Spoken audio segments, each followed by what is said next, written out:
Next है plasma protein binding. जैसा कि हम डिस्ट्रीब्यूशन में बहुत बार डिस्कस कर रहे हैं कि जो ड्रग है वो प्लाज्मा प्रोटीन बाउंड होती है, तो प्लाज्मा प्रोटीन बाइंडिंग की क्या क्लिनिकल इंपॉर्टेंस है।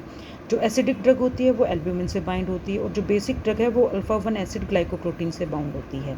तो क्लिनिकल इंपॉर्टेंस क्या है इस प्लाज्मा प्रोटीन बाइंडिंग की फर्स्ट है बाउंड फॉर्म ऑफ ड्रग जो होती है that can not exert pharmacological action. Bound form of drug और अनबाउंड फॉर्म ऑफ ड्रग के बीच में एक इक्विलिब्रियम होता है। अनबाउंड फॉर्म ऑफ ड्रग का मतलब है जो फ्री फॉर्म है, जो फ्री फॉर्म ड्रग की होती है वही अपना फार्माकोलॉजिकल एक्शन एक्सर्ट करती है।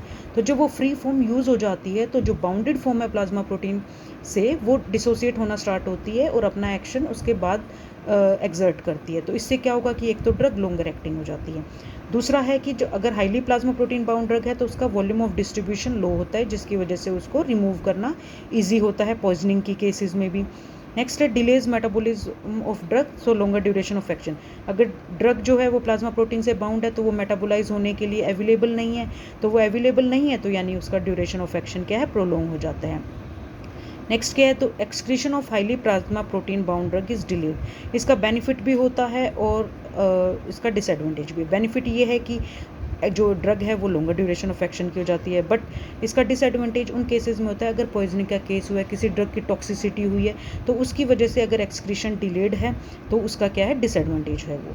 नेक्स्ट है कि highly plasma protein bound drug is difficult to remove by dialysis. For example जैसे हमने आगे पहले डिस्कस किया कि पॉइजनिंग के केसेस में उसे रिमूव करना मुश्किल हो जाता है। नेक्स्ट है कि डिजीज स्टेट जैसे कि अनीमिया, रीनल फेलियर और क्रोनिक लीवर डिजीज़, इनके अंदर क्या होता है कि एल्ब्यूमिन का लेवल लो होता है।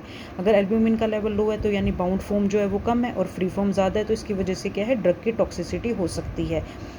नेक्स्ट है डिस्प्लेसमेंट रिएक्शन। डिस्प्लेसमेंट रिएक्शन क्या होती है कि जो प्लाज्मा प्रोटीन है उससे ज़रूरी नहीं कि एक ही ड्रग बाइंड होती है, उससे more than one drug bind हो सकती है।